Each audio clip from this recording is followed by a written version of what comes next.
Safi. Welcome guys. This is the Olgak TV. You are watching Matafari on Data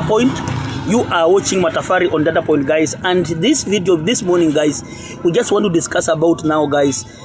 United Opposition, guys, picking Kalonzo Musyoka as the flag bearer, with him giving him Watenya Sifuna, guys, as the deputy president, guys, 2027, guys. It leaves out one man, one forbidden man, one furious man called his honorable Kisiman Matiang'i factor. Now, guys, what will Matiang'i do when it comes to the real issues that Watenya Sifuna is deputizing Kalonzo Musyoka? Will he agree so that the opposition makes the government and he's given the prime minister slot, just like what Ruto did to Honorable Musalia Mudavadi? Guys, I don't think so, because the pressure in Kisii and the feel of betrayal and the thinking that they removed Matiang'i from America, from his job, to come and misuse him. They feel that Matiang'i is the sixth and now is a mere CS waiting, because the constitution of Kenya does not recognize the prime minister's post. Guys, I don't think it will sound well. With the scandal of Ruaraka land and with the scandal of misappropriation of government land and whatever, guys, this man will and is likely to go and work with Ruto. Therefore, Ruto standing with the 10 million, if you add him a Kisii vote of another 1 million, guys, it takes Ruto to 11 million. This makes it impossible for United Opposition to win 2027 election. What they are doing, guys, they are not planning to win 2027 election. They are planning to control opposition after 2027. Because they are looking at a succession matrix.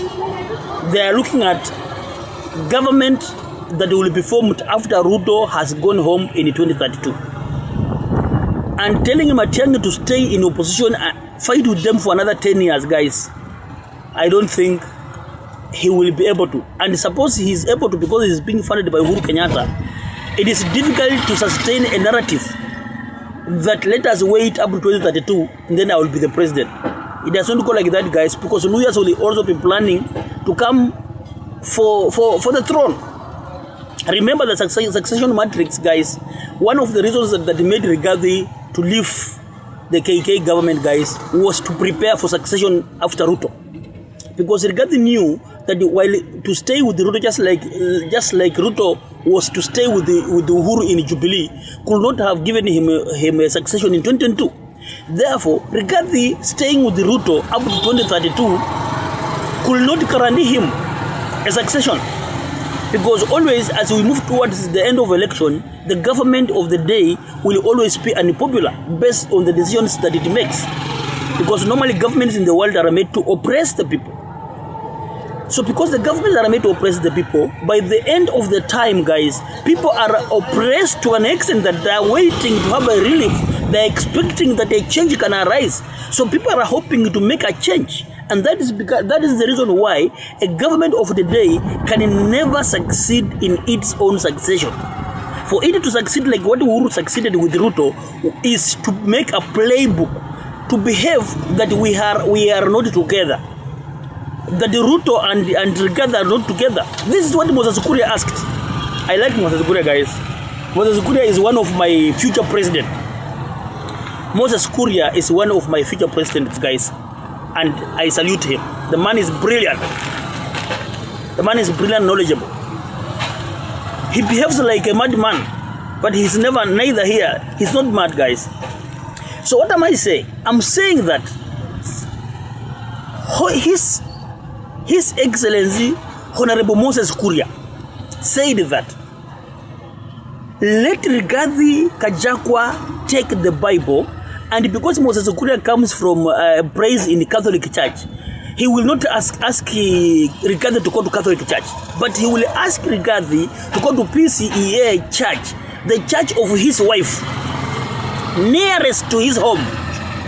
Go on Sunday, pick the Bible before the pastor, and the pastor is his wife, Dorcas. But before the multitude of people, raise the hand up and say, in the name of God or in the name of Allah, I declare to you that I will not make an agreement or a pact with His Excellency Honorable Ruto before 2027 or after 2027. Moses Kuria gave a very huge challenge, guys, that if Rigathi believes that he does not have an agreement or a pact or a handshake with Ruto, let him go and swear before the people inside the church.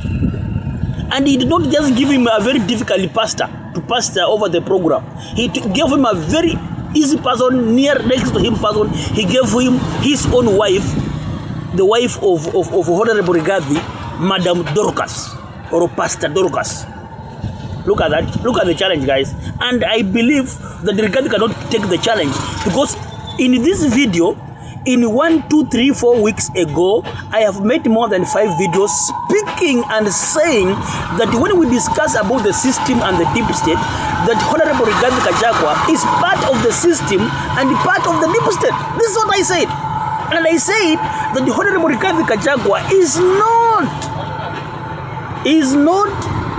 not rebelling against Ruto. He's stage managing. He's running a playbook that they are in constant fight with his Mheshimiwa Ruto. They are in constant fight, yet they are not. These people are in cahoot. These are the same people. The playbook Ruto is using is the same playbook Rigathi is using. And this is the Moi playbook, or the Kanuism playbook. These are the children of Kanu.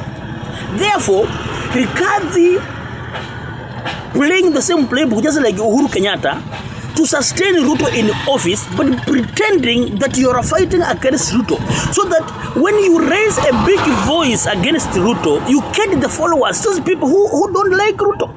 So when you mass these people behind your back, these people are with you, they put their hopes in you, then when you reach 11th hour now, you break their trust, just like what Raila was doing all those years. You make a handshake, and by the time you make a handshake, it is too late that those people who oppose Ruto cannot walk away from it, because you have already led them into a ditch. So the person driving now opposition is Rigathi Gachagua, but not driving opposition to go and win election. Driving opposition to help to sustain the bad man in office. Guys, Moses Kuria just nailed it the way I have been speaking here, guys. And those people who have been following me, they must have understood that whatever I have been saying is actually what Moses Kuria said. He said, if Rigathi Gachagua does not like Ruto and wants Ruto out of office, let him go and swear that he has not made an agreement with Ruto and he is not going to support Ruto for 2027. So we are waiting. Let Rigathi go and swear. Let him challenge us. Because we believe that Honorable Rigathi is having an agreement with Ruto and he is only collecting these numbers. On the right time, he will go and use the numbers to bargain with Ruto. If he does not bargain with Ruto, then he will put the numbers to himself, divide the opposition, pretend to be on ballot, so that the opposition misses the bull's eye, misses the presidency, and then comes in later as a factor when we move towards 2032, as a factor to take over leadership from Kalenjins. This is a playbook, guys. So the people who should be careful here are the lawyers. Because the lawyers Sifuna has been taken the other side to be used by Uhuru Kenyatta to persuade the same narrative, and Musalia Mudavadi is inside with Wetangula also persuading the same narrative. Wetangula is a child of Kanu. Musalia Mudavadi is a child of Kanu. Sifuna is an offshoot of Raila. Sifuna does not know anything about Kanuism.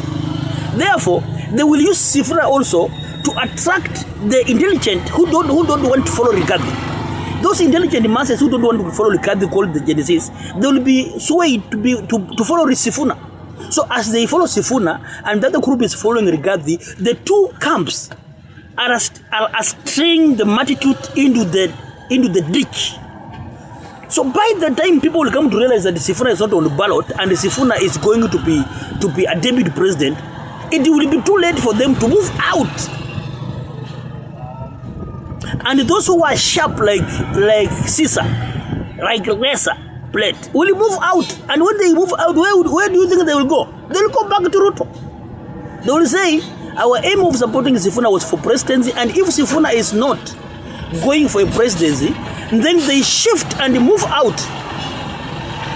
And as they move out, they got the winning team, which is Honorable Ruto. Guys, this is Matafari. You have been listening to the data point, guys. Like, share, and subscribe the video, guys. I love you, guys. Next time, we will have another video concerning the same opposition. Bye-bye, guys. I love you.